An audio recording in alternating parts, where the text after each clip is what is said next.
జై గురుదేవ్. అందరికీ గురు పూర్ణిమ శుభాకాంక్షలు. ఈరోజు వ్యాస పౌర్ణిమ, గురు పూర్ణిమ. ఏదైనా ఒక కార్యక్రమాన్ని చేయాలంటే ముందుగా విఘ్నేశ్వరుని పూజ తర్వాత ఖచ్చితంగా గురు పూజ చేస్తాము.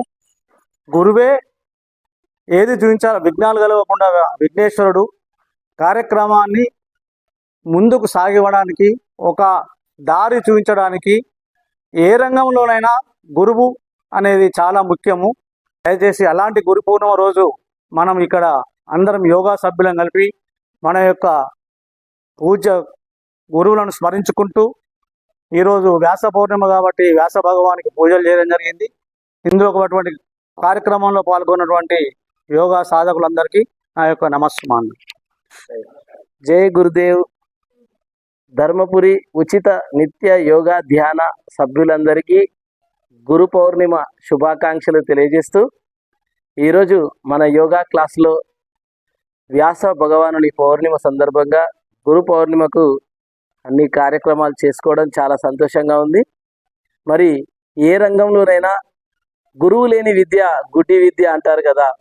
గురువు ఉంటే ప్రతి ఒక్క వ్యక్తి జీవితంలో ఏది సాధించాలన్నా ఒక చుక్కాని వలె మరి గురువు మనకు మార్గదర్శకంగా ఉంటారు.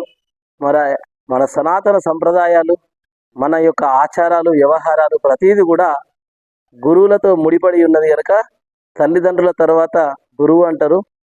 అలాంటి గురువులకు పాదాభివందనాలు తెలియజేస్తూ ఈ జై గురుదేవ్. ఈ రోజు గురు పౌర్ణిమ శుభాకాంక్షలు అందరికీ. అయితే గురు పౌర్ణిమ వ్యాస భగవాను నుండి వచ్చింది. అయితే పురాతన నుండి వ్యాస భగవానుడు గురువు కాబట్టి ఆయనకు పూజించడానికి ఒక గురువు అన్నది ఉండాలని ఈరోజు గురు పౌర్ణమి వచ్చింది. గురువు అంటే అన్నిటికీ, దేనికి విద్య వినయ విధేయతలకు తల్లిదండ్రుల తర్వాత గురువే. గురువు లేని విద్య గుడ్డి విద్య కాబట్టి ధనం కన్నా విద్య గొప్పది, విద్య కన్నా జ్ఞానం గొప్పది, జ్ఞానం కన్నా వినయం గొప్పది. ఈ మూడు కావాలంటే ఒక గురువు ఉండాలి.